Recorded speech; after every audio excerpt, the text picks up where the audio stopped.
claim the white side. I think the audience, why are we grumbling, audience? Anybody? Stand on up.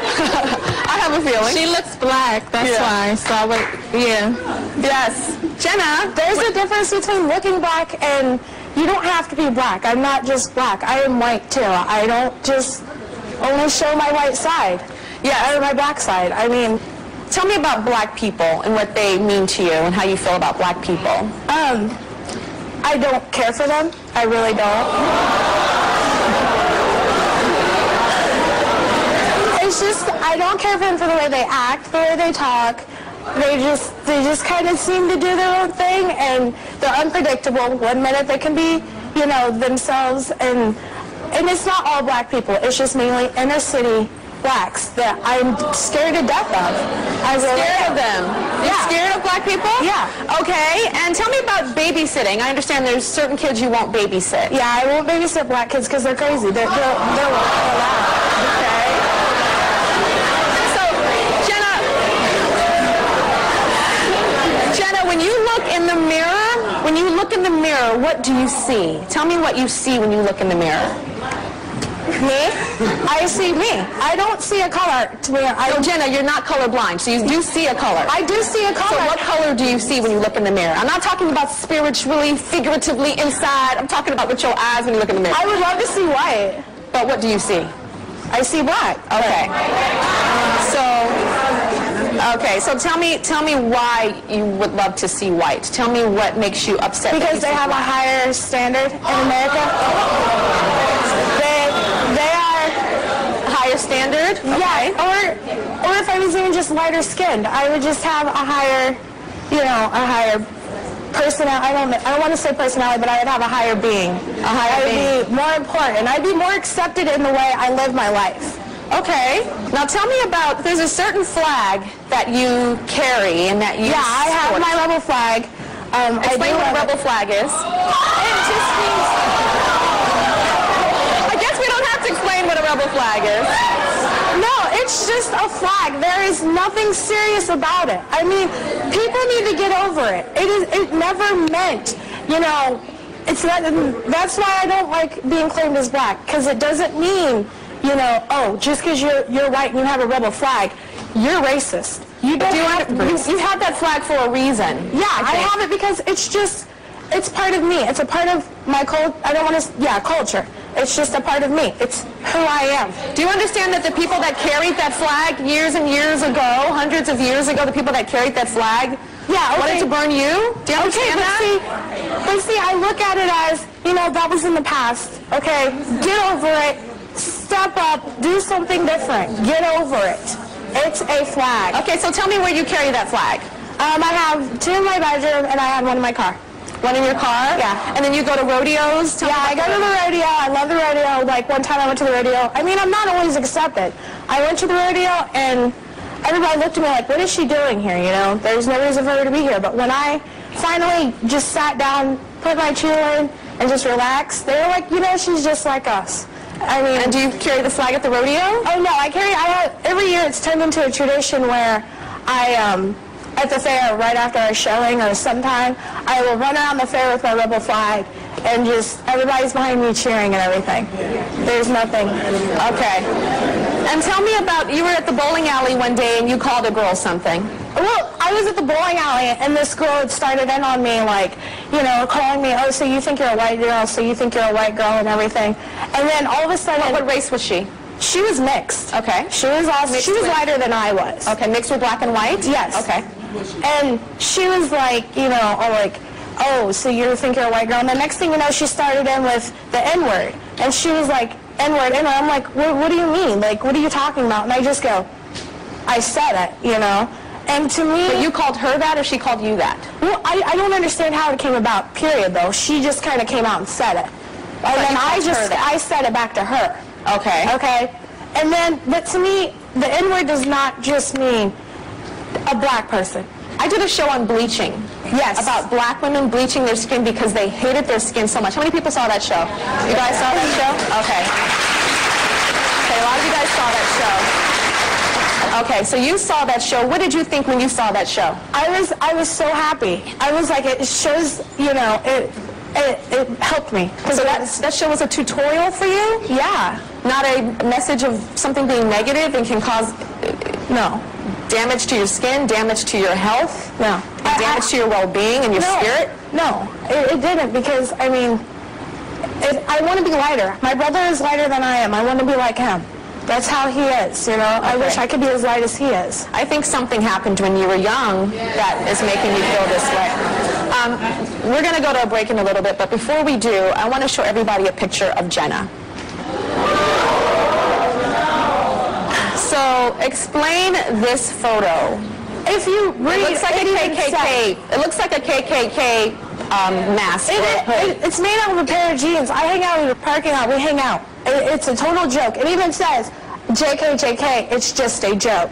I mean, so when you do something to me, it's just a joke. It's nothing serious. I look at it and I laugh. I'm like, whatever, dude, get over yourself. And Jenna, it's not a joke. It doesn't matter. A lot of people say that and they try to use that as an excuse to do something crazy and then say, oh, I was just joking. You hate yourself. You want to bleach yourself. You carry a rebel flag. You do not like the black side of you. You look in the mirror and you want to see white. You put on a KKK mask and say that's just a joke. That's not a joke. There's a serious issue. We'll be right back. Yup, that's what it is. And you ain't dreaming. That's a sister. You know, that's a goddess willing to fucking kill us for the white guy. Now, you know, I'm not saying all our sisters is acting like this, but the point is that she's really down for the cause. You know, she's willing to join the KKK, knowing what they did.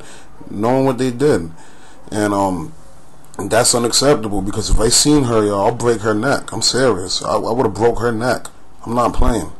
So, you know, that's why, you know, when you got people so fucked up like that, and they're down to like kill us, go to rodeos and everything with the cracker, and I'm not about like trying to like extend the immigration laws of, you know, the culture to everybody, but if there's some fucking white dudes or some white people down to fucking chop some white heads off, they're coming down. Because guess what? They're going to be in the front lines chopping these white dudes up, because we got our own sisters, our own goddesses, willing to turn their necks on us. And you can clearly see she ain't half black. You can clearly see she's full black now. Come on. You know, I'm not saying you could be mixed and not look like, you know, black, but, you know, you're going to look a little mixed. At least a little mixed.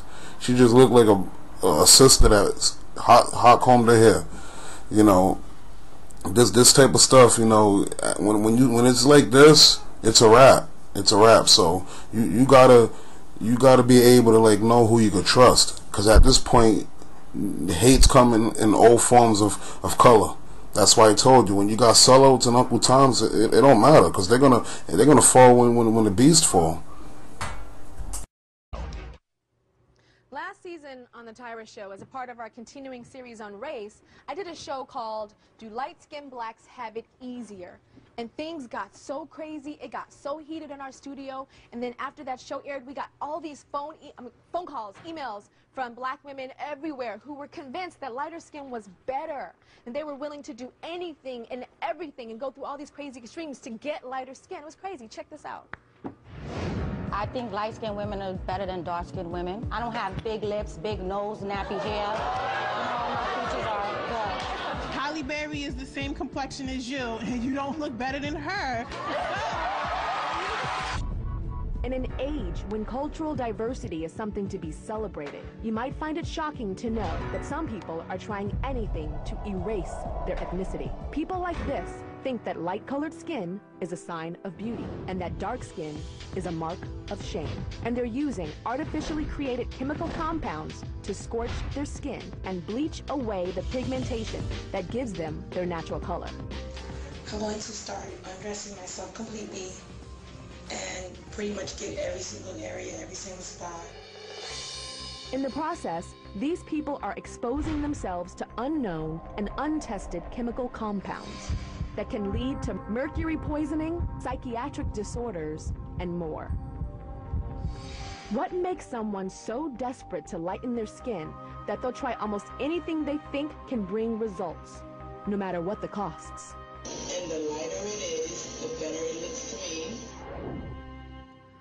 With me now are Maya, Merlene, Brenda, Latavia, Letitia, and Latasha.